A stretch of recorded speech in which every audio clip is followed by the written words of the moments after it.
What's happening, friends? My name is Ryan Turford, and today we are playing Biohazard Battle on the Sega Genesis. Of course, Biohazard Battle, I think actually a hidden gem for the Sega Genesis. There aren't a lot of other games on the console like it. There aren't a lot of games out there that are like this game. It's sort of a early-ish Sega Genesis game, around the time that it was sort of relaunched.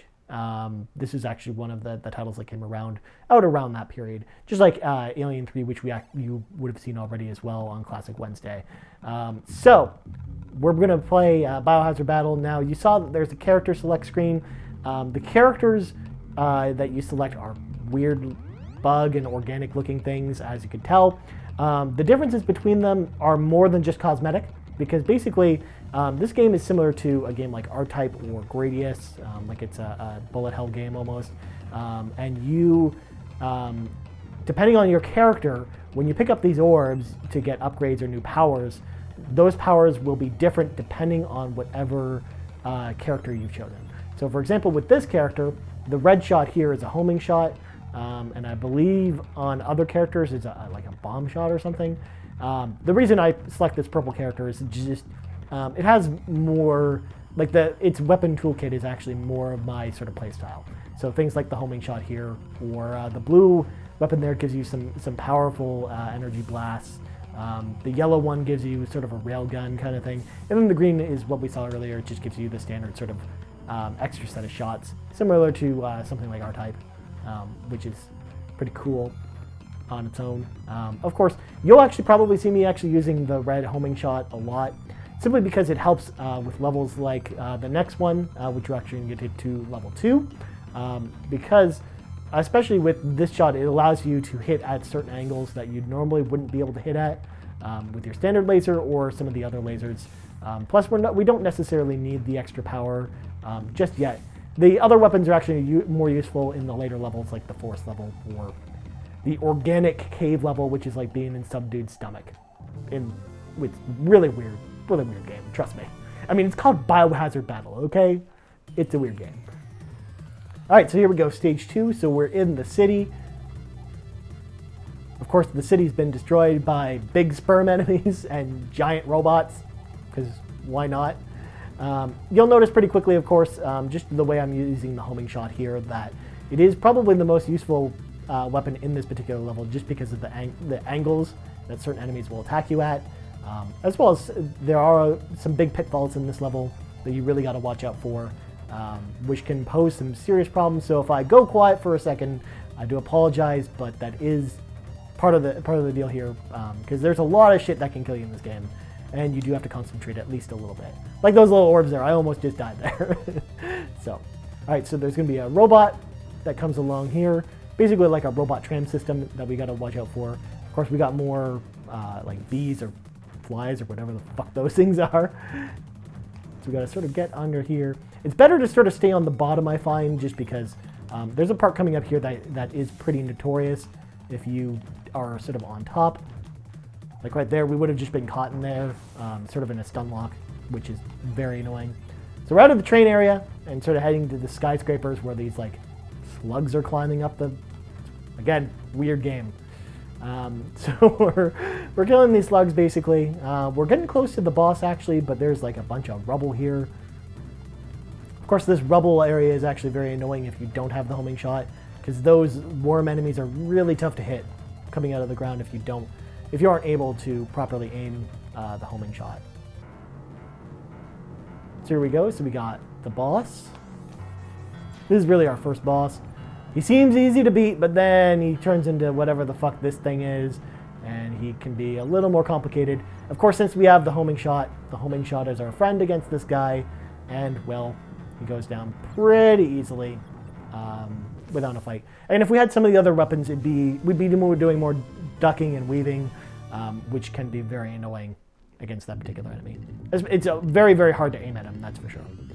So this next level, the forest level, we might not actually complete this level before the end of the Let's Play. I'm going to give this sort of 2 tries, and then we might just stop there, because this level is actually very difficult. Again, as we get closer to the end of the level, we might want to switch out weapons to something like the blue shot, just because these enemies can actually soak up a lot of damage. And so if we aren't careful, the homing shot won't be able to take them out in time, and we will actually die. Like that. I got fancy. I tried to use the charge shot there instead of just sort of bursting them down with the charge beam. I mean the homing beam. One thing I actually really like about this game though is the music. The music itself, in some of the areas, is a little simplistic and stuff like that. But that city level, with the music in the city level, is just so good. It's really, really good. Like, it's one of the games that actually makes better use of the Sega Genesis sound chip, especially for an earlier game. Again, later games actually did a better job sort of with music, but for earlier Sega games, just in general, like it was sort of pretty bare bones. And of course, that's sort of well documented with just the way the Sega Genesis sound card just is in general. It's not a great sound system, which is the main reason why a lot of SNES games actually sound a lot better. And we talked about it a little bit when we were talking about Alien 3 as well, which has also got a really great Sega Genesis soundtrack as well. So it's actually kind of cool to go back and play this game, even just for the tunes, especially with some of the later levels as well, have some cool songs as well. And we won't actually get there during this Let's Play. But so these slug enemies here, or whatever the fuck they are, like big leeches or something, they can soak a ton of damage. So they actually can be quite annoying, which is why you saw me actually go for the green there. That was actually intentional, which didn't look like it at all, but so now we'll switch back to the homing laser because it's a little bit better in this area than the green pellets. Though that won't be the last time we have an enemy with a ton of health.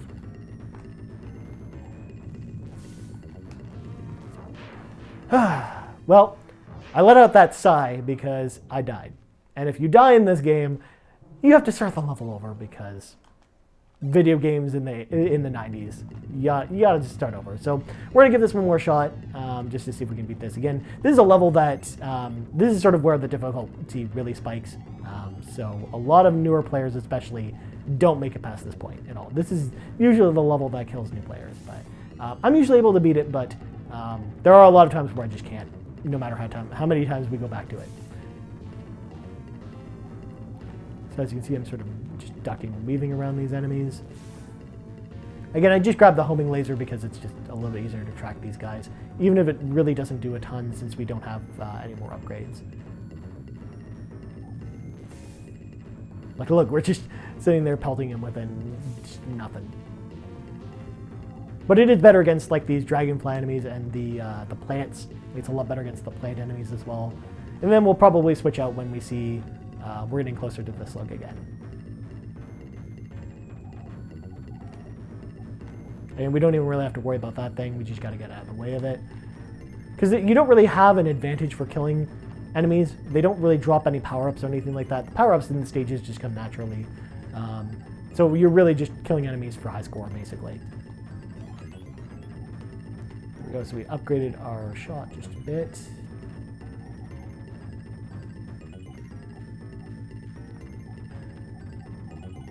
Alright, so now we're going to switch to this weapon. So this weapon gives us a more powerful beam here. Again, we're really going to use it on the slug that comes up here, rather than using the homing beam. We're going to try and get a charge shot off on it too.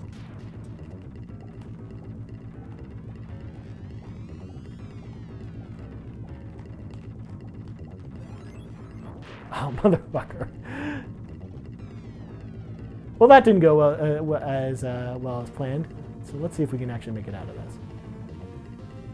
Oh my god, a one-up! It's been forever since I've seen one of those in this game. That was actually a really nice charge shot as well, actually. So of course now we just switch back to homing, like I said before, against these little plant dudes. It's just so much easier just to take them out this way.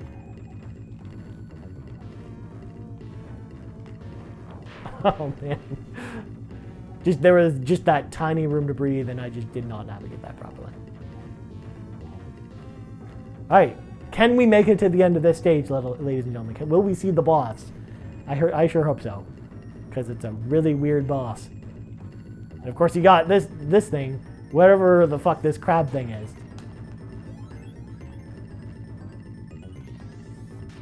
He doesn't die too easily, by the way, so we'll probably just end up doing that and dying. Well, ladies and gentlemen, that's been Biohazard Battle. I apologize for not being able to give you a better showing of it, but that is how we're going to do it. Of course, I just wanted to show you that game because that game is really cool. So what do you think about Biohazard Battle? Let me know in the comments below. You can also find me on Twitch at twitch.tv/Ryan Turford, on YouTube here at youtube.com/Ryan Turford, on the Game Moose podcast every week. We put up a new podcast over at www.talkmoose.com. Last but not least, you can find my blog over at ryanturford.wordpress.com. Anyways, that's going to do it for Biohazard Battle. Until next Wednesday, I'm Ryan Turford, and I'm out.